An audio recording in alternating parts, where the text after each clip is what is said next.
আলহামদুলিল্লাহ রাব্বিল আলামিন ওয়াসসালাতু ওয়াসসালামু আলা নবিয়িনা মুহাম্মদ ওয়া আলিহি ওয়া আসহাবিহি আজমাইন, আম্মা বাদ। প্রিয় দিনী ভাইরা, আজ আমরা নবী আলাইহিস সালাতু ওয়াসসালামের একটি হাদিসকে সামনে রেখে কথা বলতে চাই, যে হাদিসটি সহিহ মুসলিমে বর্ণিত হয়েছে এবং একই ধরনের হাদিস সহিহ বুখারী সহ অন্যান্য হাদিসের কিতাবেও বর্ণিত হয়েছে। যে হাদিসে আমাদেরকে কবিরা গুনার ভিতরে সবচেয়ে বড় কবিরা গুনাহ, মহাপাপের ভিতরে সবচেয়ে বড় মহাপাপ যেগুলো, সেগুলোকে চিহ্নিত করে আমাদেরকে নবী আলাইহিস সালাতু ওয়াসসালাম সতর্ক করেছেন, আমরা যেন কবিরা গুনার ভিতরে, মহাপাপের ভিতরে আবার সবচেয়ে বড় মহাপাপ, সবচেয়ে বড় অপরাধ যেগুলো, সেগুলো থেকে বেঁচে থাকতে পারি। কোরআন এবং সুন্নাহয় যত নিষেধাজ্ঞা আসছে, এই সব নিষেধাজ্ঞাগুলোই মূলত বড়, কোনোটাই কি নয়, ছোট নয়। কারণ এই নিষেধাজ্ঞা আরোপ করছেন কে? আল্লাহ এবং তার রাসূল সাল্লাল্লাহু আলাইহি ওয়াসাল্লাম।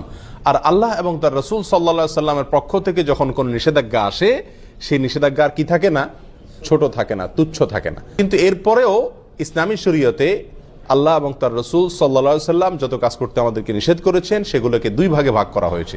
কিছু হলো সগীরা আর কিছু হলো কবীরা। কিছু হলো ছোট অপরাধ, কিছু হলো বড় অপরাধ। ছোট অপরাধ হলো কোরআন এবং সুন্নাতে যে সমস্ত অপরাধগুলো, যে সমস্ত নিষিদ্ধ কাজগুলোকে সাধারণভাবে নিষেধ করা হয়েছে, সেখানে কোনো শাস্তির কথা বলা হয় নাই। আর যেই নিষেধাজ্ঞার পাশাপাশি কোরআন এবং সুন্নাহ আমাদেরকে শাস্তির কথা বলেছে, অর্থাৎ এই নিষেধাজ্ঞা অমান্য করলে দুনিয়াতে শাস্তি হবে অথবা আখিরাতে শাস্তি হবে। দুনিয়াতে তার জন্য কোনো সাজা নির্ধারণ করে রাখা হয়েছে, অথবা আখিরাতের কোনো শাস্তির কথা বলা হয়েছে, অথবা সেখানে কোনো লানত, কোনো প্রকার অভিশাপ, কোনো প্রকার শক্ত কঠোরতা আরোপ করা হয়েছে। এরকম যদি কোনো নিষেধাজ্ঞা হয়, সেটা হবে কি? কাবীরা বা বড় অপরাধ। ছোট গুনাহগুলোও আবার যদি কেউ বারবার করে, তাহলে সেটা কি হয়ে যায়?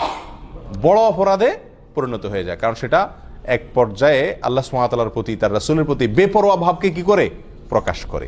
এই জন্য প্রিয় বন্ধুগণ, সব ধরনের অপরাধ থেকে বাঁচার জন্য কি করতে হবে? চেষ্টা থাকতে হবে। এই বড় অপরাধ যেগুলো, সেগুলোর ভিতরে আবার সবচেয়ে বড় অপরাধ আছে কয়েকটি। আব্দুর রহমান ইবনে আবি বকরাতা রাদিয়াল্লাহু তাআলা আনহু তার বাবা থেকে বর্ণনা করেছেন, তিনি রাসূল আকরাম সাল্লাল্লাহু আলাইহি সাল্লাম থেকে হাদিস বর্ণনা করেছেন যে তিনি বলেছেন, আলা উনাব্বিউকুম বিআকবারিল কাবাইরি, তোমাদেরকে আমি সবচেয়ে বড় অপরাধ যেগুলো, মহাপাপ, কবিরা গুনার ভেতরে আবার সবচেয়ে বড় কবিরা গুনাহ যেগুলো, সবচেয়ে বড় অপরাধ, সবচেয়ে জঘন্য অপরাধগুলো যেগুলো, সেগুলোর উপরে কি আমি তোমাদেরকে বলে দিব না? সেগুলো হলো তিনটি। আল ইশরাকু বিল্লাহ, এক নম্বর হলো আল্লাহর সঙ্গে শিরক করা। আল্লাহর সঙ্গে কি করা? শিরক করা। এর চাইতে বড় অপরাধ আল্লাহর জমিনে আল্লাহ সুবহানাহু ওয়া তাআলা আর সৃষ্টি করেননি। আর কোনো অপরাধ নাই যে অপরাধ শিরকের চাইতে বড়। প্রিয় বন্ধু, আমরা অজান্তে, অগোচরে, না বুঝে আমরা অবলীলায় কিন্তু অনেক ধরনের শিরক আমরা করে যাচ্ছি। দুই প্রকারের শিরক আছে, একটা হলো বড় শিরক আর একটা হলো ছোট শিরক। বড় শিরক কোনগুলো? বড় শিরক হলো এমন শিরক যে শিরকের ফলে মানুষ ইসলাম থেকে কি হয়ে যায়? বের হয়ে যায়। ইবাদত আল্লাহর জন্য করলো, অন্য কারোর জন্য করলো। সিজদা আল্লাহকে করলো, কোনো কবরে মাজারে গিয়েও করলো। দোয়া, এটা ইবাদত, এটা আল্লাহর কাছে করলো, আবার কোনো মাজারওয়ালার কাছে গিয়ে সেখানেও চাইলো, সেখানেও দোয়া করলো, সেখান থেকে সন্তান চাইলো, ব্যবসা উন্নতি চাইলো, রাজনীতির উন্নতি চাইলো। এই সবগুলা বড় শিরক। এর ফলে মানুষ কি থেকে খারিজ হয়? ইসলাম থেকে খারিজ হয়ে যায়, বেঈমান হয়ে যায়। এটা হলো বড় শিরক। এই বড় শিরক আল্লাহ তাআলা মাফ করেন না। আল্লাহ বলেছেন, ইন্নাল্লাহা লা ইয়াগফিরু আন ইউশরাকা বিহি ওয়া ইয়াগফিরু মা দুনা যালিকা লিমান ইয়াশা। আল্লাহ সুবহানাহু ওয়া তাআলা তওবা ছাড়া যে কোনো গুনাহ মাফ করে দিতে পারেন। বান্দা তওবা না করলেও আল্লাহ তাআলা চাইলে মাফ করে দিতে পারেন। সাধারণত মাফ করেন না, চাইলে মাফ করতে পারেন, সেটা আল্লাহ তাআলার ব্যাপার। কিন্তু আল্লাহ তাআলা নিজের জন্য নিজে এটা অবধারিত করে রেখেছেন যে তিনি তার সঙ্গে শিরক করলে, আল্লাহর সঙ্গে কেউ পার্টনার সাব্যস্ত করলে, সেটাকে আল্লাহ তাআলা কি করবেন না? ক্ষমা করবেন। এটা ক্ষমার অযোগ্য অপরাধ। হ্যাঁ, যদি কেউ তওবা করে দুনিয়া থেকে মারা যায়, কোনো মাজারে, কোনো কবরে সিজদা করেছে, সেখানে গিয়ে সন্তান চাইছে, কোনো বড় ধরনের শিরক করেছে, অথবা অন্য যতভাবে বড় শিরক হতে পারে সেগুলো করেছে, পরে আল্লাহর কাছে আবার ক্ষমা চাইছে, সেটা ভিন্ন কথা। তওবা করতে ফিরে আসে, সেটা আল্লাহ তাআলা অবশ্যই কি করবেন? মাফ করবেন। তাহলে শিরকের ভিতরে বড় শিরক যেটা, সেটা সবচেয়ে জঘন্য, আর ছোট শিরক যেটা, সেটাও কম জঘন্য নয়। ছোট শিরক হলো কথাবার্তার ভিতরে বলার ভুল। আমরা আল্লাহর সঙ্গে, আল্লাহর শক্তিমত্তার সঙ্গে, আল্লাহর যে সমস্ত গুণাবলী আছে সেগুলোর সঙ্গে অন্য কাউকে কি করলাম? পরোক্ষভাবে শরীক করে ফেললাম। উপরে আল্লাহ, নিচে তুমি, আগে আল্লাহ, পাশে তুমি, এই জাতীয় অনেক উল্টাপাল্টা কথা আমরা বলি, অনেক সময় কোনো আমল করি, দিনই কোনো কাজ করি, কিন্তু সেখানে দুনিয়ার কোনো ধান্দাও থাকে আল্লাহকে খুশি করার পাশাপাশি। এই সবগুলোই ছোট শিরকের অন্তর্ভুক্ত। আল্লাহ তাআলা আমাদেরকে বড় শিরক, ছোট শিরক সবগুলা থেকে বেঁচে থাকার তৌফিক দান করুন। শিরক থেকে বেঁচে থাকার জন্য সবচেয়ে বড় এবং প্রধান উপায় হলো শিরক সম্পর্কে জ্ঞান অর্জন করা। তাওহীদ এবং শিরকের জ্ঞান যদি আমার মধ্যে থাকে, তাহলে ইনশাআল্লাহ আমি শিরক থেকে কি করতে পারবো? বেঁচে থাকতে পারবো। আমরা অজান্তে না জেনে শিরক করে ফেলছি, যার কারণে আমার ঈমান থেকে আমি কি হয়ে যাচ্ছি? খারজ হয়ে যাচ্ছি। তাহলে সবচেয়ে বড় অপরাধের ভিতরে 1 নম্বর অপরাধ হলো আল ইশরাকু বিল্লাহ, আল্লাহর সঙ্গে কি করা? শরীক বা পার্টনার সাব্যস্ত করে ইবাদত করতে গিয়ে, দোয়া করতে গিয়ে যে কোনো ভাবে আল্লাহ ছাড়া অন্য কারোর নামে আপনি শপথ করলেন, এটাও এক ধরনের কি?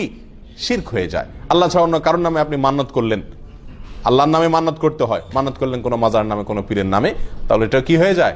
শিরক হয়ে যায়, যেগুলো আমরা অহরহ করছি, আমাদের সমাজে অনেকেই করে চলেছেন। আল্লাহ আমাদেরকে হেফাজত থাকার তৌফিক দান করুন। দ্বিতীয় যেই অপরাধটি মহা অপরাধ, মহাপাপ, কবিরা গুনার ভিতরে আবার সবচেয়ে বড় কবিরা গুনাহ, সেটা হলো উকুকুল ওয়ালিদাইন।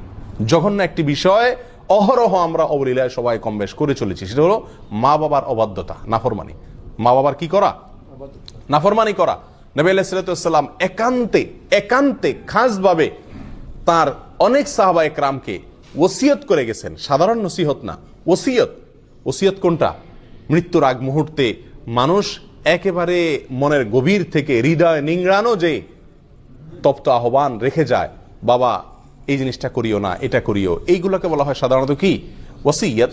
নবী আলাইহিস সালাতু ওয়াস সালাম তার বিভিন্ন সাহাবায়ে কেরামকে ওসিয়ত করেছেন।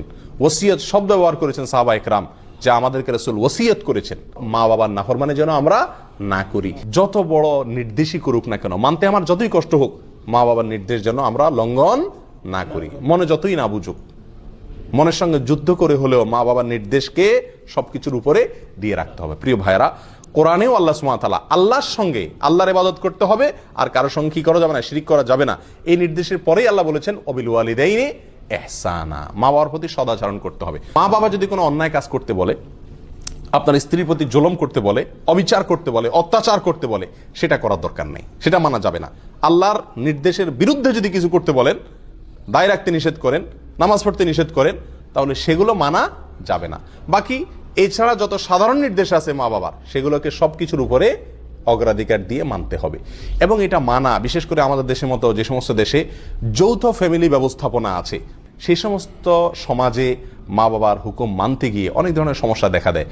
তারা যদি অযৌক্তিক কোনো নির্দেশ করেন যেটা আপনার সাধ্যের বাহিরে, তো সেটা আপনার জন্য মানা জরুরি না, কিন্তু তাদের সাথে ব্যবহার খারাপ করা যাবে না। নিজের স্ত্রীকে বলে রাখতে হবে, বা যাদের কারণে মা বাবার হুকুম মানতে কষ্ট হয় তাদেরকে বলতে হবে, দেখো এই জায়গায় আমি দুর্বল, আমার কিচ্ছু করার নাই, এখানে তোমাকে সবর করতে হবে। এককালে তুমিও বুড়া হবা, তোমার সন্তানদের কাছেও তোমার নির্দেশ অযৌক্তিক মনে হবে। সেদিন যদি তাদের স্নেহ, তাদের ভালোবাসা পাইতে চাও, তো আজকে তুমি সবর করো। কথা বুঝে আসছে? আল্লাহ তাআলা আমাদেরকে তৌফিক দান করুন।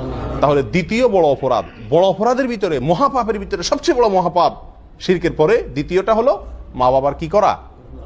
অবাধ্য হওয়া।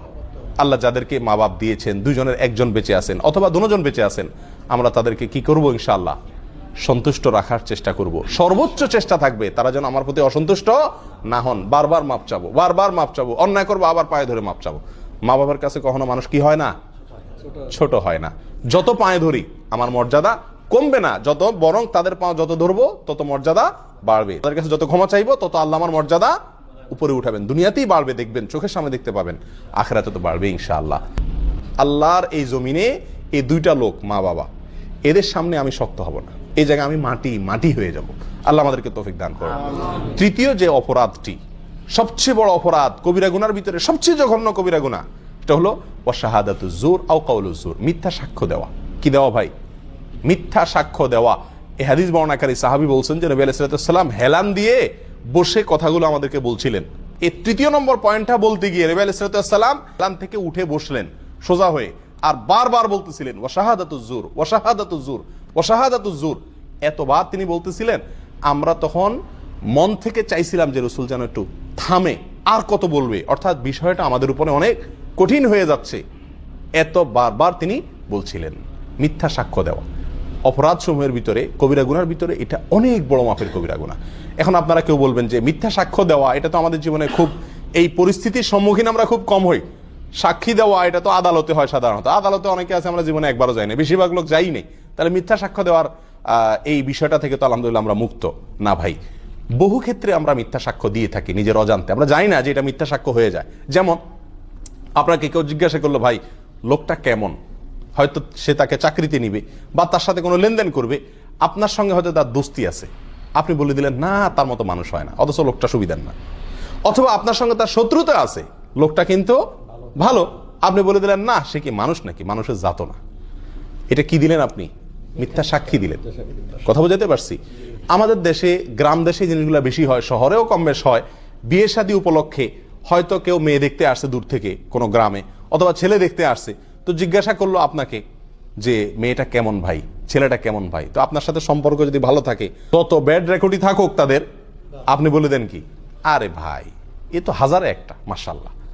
আর যদি আপনার সাথে সম্পর্ক খারাপ থাকে, তখন বলে দেন কি, যত ভালোই হোক বলে দি ভাই আপনি যেমনি আসছেন তাড়াতাড়ি সরেন ভাই, আল্লাহ বাঁচাইছে, আমার জিজ্ঞেস করছেন আপনারা, একবার দরা তো খাইছিলেন, এখন সর্বনাশ, হায় হায়, আর জায়গা পান নাই আপনারা। এই সমস্ত কথা আমরা বলি কি বলি না? এগুলো সব কি মিথ্যা সাক্ষী দেওয়া। লোকটা ভালো বা মন্দ, যেমন আমি যতটুকু জানি ততটুকু বলতে হবে, তার সাথে আমার সম্পর্ক যাই থাকুক না কেন, না হলে সব কি হয়ে যাবে, মিথ্যা সাক্ষ্য হয়ে যাবে। মিথ্যা সাক্ষ্যের আরো বহু চিত্র আমাদের সমাজে কম বেশ আছে। ছোটখাটো বেজালে, গন্ডগোলে, ফাসাদে, মারামারিতে, ঝগড়াঝাটিতে, বিচার অথবা মানে বিচারের মতো কোনো সালিশি যদি হয় বা এই জাতীয় কোনো মিউচুয়াল হয়, তো সেখানেও দেখা যায় আমি প্রত্যক্ষদর্শী, অনেক সময় আমি সাক্ষী দিতে চাই না, সাক্ষ্য দিতে চাই না। সাক্ষ্য দিতে না চাওয়া এটা একটা অপরাধ, আর মিথ্যা সাক্ষ্য দেওয়া, সাক্ষী দেওয়া, এটা কি অপরাধের ভিতরে, বড় অপরাধের ভিতরে মহা বড় অপরাধ। আল্লাহ তাআলা আমাদেরকে এই তিনও মহা বড় অপরাধ থেকে বেঁচে থাকার তৌফিক দান করুন। এরকম আরো বেশ কয়েকটা অপরাধকেও মহা বড় অপরাধ হিসাবে অন্যান্য হাদিসে সাব্যস্ত করা হয়েছে, শামিল করা হয়েছে। তার ভিতরে একটা হলো জেনা করা, মানুষ হত্যা করা। আজকাল যে আমরা ভ্রূণ হত্যা করি, এটাকেও কোনো কোনো জায়গায় এরকম মস্ত বড় অপরাধ বা মহা বড় অপরাধ হিসাবে সাব্যস্ত করা হয়েছে। ভ্রূণ হত্যা অর্থাৎ সন্তান গর্ভে আসছে, আপনি সেখান থেকে কি করলেন, হত্যা করে দিলেন ওষুধ দিয়া অথবা বিভিন্ন প্রসেসের মাধ্যমে। এগুলো সবগুলো বড় অপরাধ। আল্লাহ তাআলা আমাদের সকলকে এই বড় অপরাধগুলো থেকে বেঁচে থাকার তৌফিক দান করুন। বিশেষ করে এই হাদিস থেকে আমরা যে তিনটি অপরাধের কথা জানলাম, শিরক করা, মা বাবার অবাধ্যতা এবং মিথ্যা সাক্ষ্য দেওয়া, এগুলো থেকে হাজার হাজার মাইল দূরে থাকার তৌফিক দান করুন। জাযাকুমুল্লাহ ওয়া আখিরু দাওয়ানা আলহামদুলিল্লাহি রাব্বিল আলামিন।